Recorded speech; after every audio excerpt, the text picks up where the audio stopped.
നമസ്കാരം. വളർന്നു വരുന്ന ഇന്ത്യ വലിയ ഭീഷണിയാകുന്നത് ചൈനയ്ക്കും അമേരിക്കയ്ക്കുമൊക്കെയാണ്.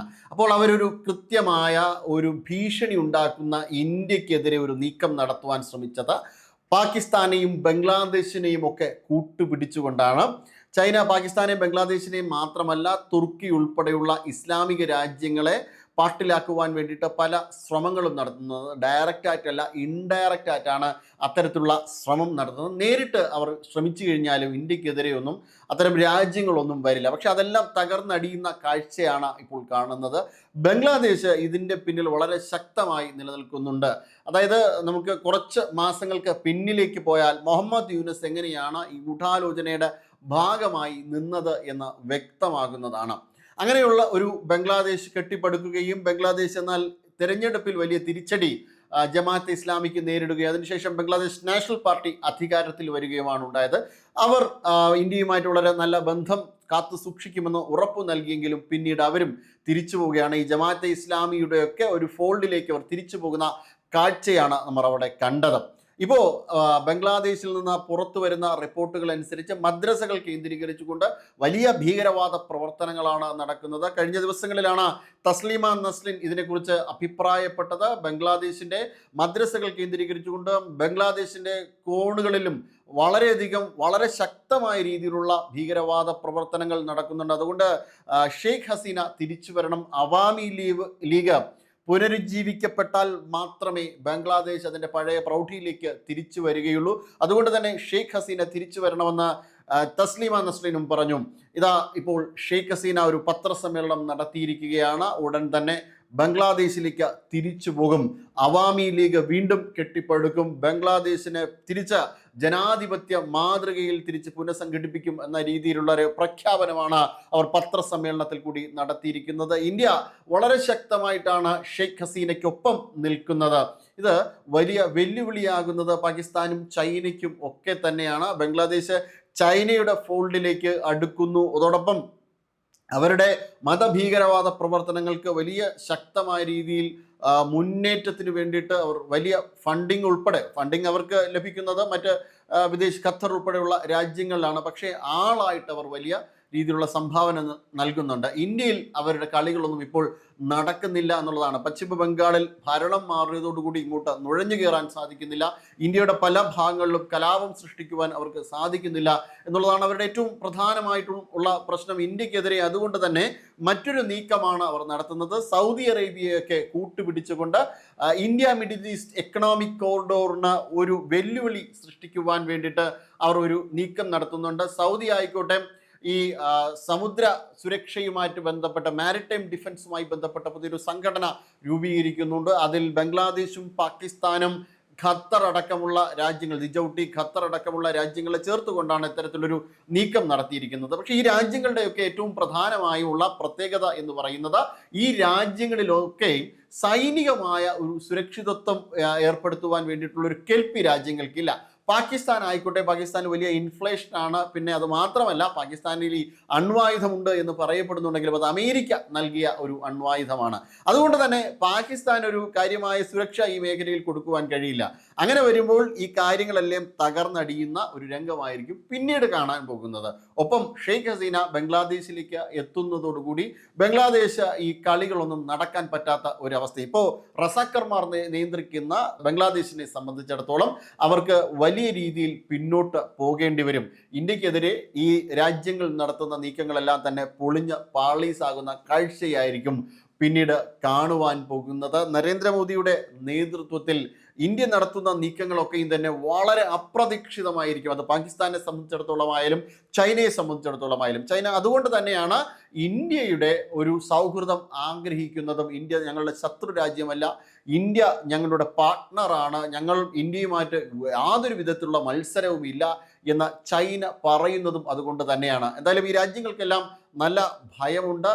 ബംഗ്ലാദേശിൻ്റെ ഈ നീക്കങ്ങളെ അട്ടിമറിക്കുവാൻ വേണ്ടിയിട്ട്, അതായത് ഇപ്പോൾ ഇവർ നടത്തുന്ന എല്ലാ നീക്കങ്ങളെയും പൊളിച്ചെടുക്കുവാൻ വേണ്ടി തന്നെയായിരിക്കും ഷെയ്ഖ് ഹസീന തിരിച്ച ബംഗ്ലാദേശിൽ കാലുകുത്തുന്നത്.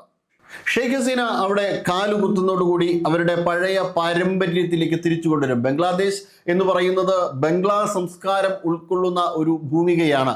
അവരുടെ പഴയ ചരിത്രമൊക്കെ അങ്ങനെയാണ്. എങ്ങനെയാണോ ബ്രിട്ടീഷുകാർ ബംഗാളിനെ വിഭജിക്കുവാൻ ശ്രമിച്ചത്, അപ്പോൾ ഒരുമിച്ച് ചേർന്ന് നിന്നുകൊണ്ട് പോരാട്ടം നടത്തിയ ഇന്ത്യൻ ഹിന്ദുക്കളുമായിട്ട്, ഇപ്പോൾ ഇന്ത്യയുടെ ഹിന്ദുക്കൾ, അന്ന് ഇന്ത്യയോട് ചേർന്ന് ഇന്ത്യയായിരുന്ന ഭൂപ്രദേശം എങ്ങനെയാണ് ബ്രിട്ടീഷുകാർക്കെതിരെ പോരാടിയെന്നൊക്കെ നമുക്ക് വ്യക്തമായ ധാരണയുണ്ടാണ്. അങ്ങനെ ഒരു ബംഗ്ലാ സംസ്കാരമാണ് ബംഗ്ലാദേശിനുള്ളത്. അതുകൊണ്ട് തന്നെ അവരിലൊരു വലിയ വിഭാഗം ഇപ്പോഴും മതേതരത്വ ബോധമുള്ള ആൾക്കാരുണ്ട്.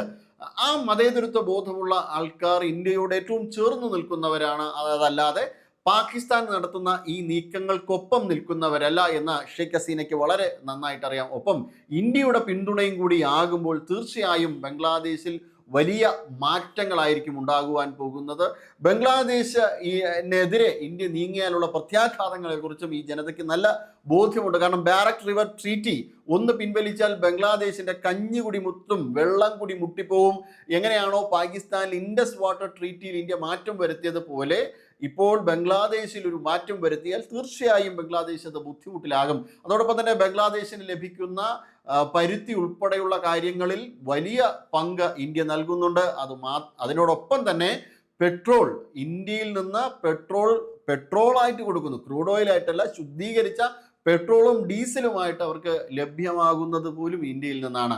അങ്ങനെയൊക്കെ ഇന്ത്യയുടെ സൗജന്യ സേവനങ്ങൾ അനുഭവിക്കുന്ന ബംഗ്ലാദേശാണ് ഇന്ത്യക്കെതിരെ നീങ്ങുന്നത്. ഒരു കാരണവശാലും ബംഗ്ലാദേശിനെ പിടിച്ചു നിൽക്കാൻ കഴിയില്ല എന്നുള്ള കാര്യം ഉറപ്പാണ്. പക്ഷേ അവിടുത്തെ ഈ ഭീകരവാദ സംഘടനകളുമായുള്ള ബന്ധം ആണ് ബംഗ്ലാദേശിനെ ഇത്തരത്തിൽ ചിന്തിക്കുവാൻ പ്രേരിപ്പിക്കുന്നത്. പ്രത്യേകിച്ചും മമത അധികാരത്തിൽ നിന്ന് ഒഴിഞ്ഞത് വലിയ തിരിച്ചടിയാണ് ബംഗ്ലാദേശിനുള്ളത്. അവർ അടിക്കടി ഓരോരോ വാർത്താ സമ്മേളനങ്ങളും പത്രസമ്മേളനങ്ങളും ഒക്കെ നടത്തിക്കൊണ്ട് ഇതിനെതിരെ കൗണ്ടർ ചെയ്യാനുള്ള നീക്കങ്ങളൊക്കെയും നടത്തുന്നുണ്ട്. പക്ഷെ അതൊന്നും തന്നെ ഫലവത്താകുവാൻ പോകുന്നില്ല. ബംഗ്ലാദേശിന് വലിയ രീതിയിലുള്ള ബുദ്ധിമുട്ടുണ്ടാകും എന്നുള്ള കാര്യം ഉറപ്പാണ്. അത് മറികടക്കുവാനും ഭാരതത്തിൻ്റെ സഹായ വായ്പോടുകൂടി ബംഗ്ലാദേശിലേക്ക് ഷെയ്ഖ് ഹസീന എത്തുന്നതോടുകൂടി ഇത്തരത്തിലുള്ള ഭീകരവാദ പ്രവർത്തനങ്ങൾ വലിയ അളവിൽ തന്നെ മാറ്റങ്ങൾ ഉണ്ടാകുകയും ഈ ഭീകരവാദ പ്രവർത്തനങ്ങളെ നശിപ്പിക്കുവാൻ ഇന്ത്യക്ക് സാധിക്കുകയും ചെയ്യും. ഒപ്പം ഷെയ്ഖ് ഹസീന അതിനോടൊപ്പം ചേരുമ്പോഴത്തേക്കും അതിൽ തീർച്ചയായിട്ടും പരിവർത്തനം ഉണ്ടാകും ബംഗ്ലാദേശിന് എന്നുള്ളതാണ്.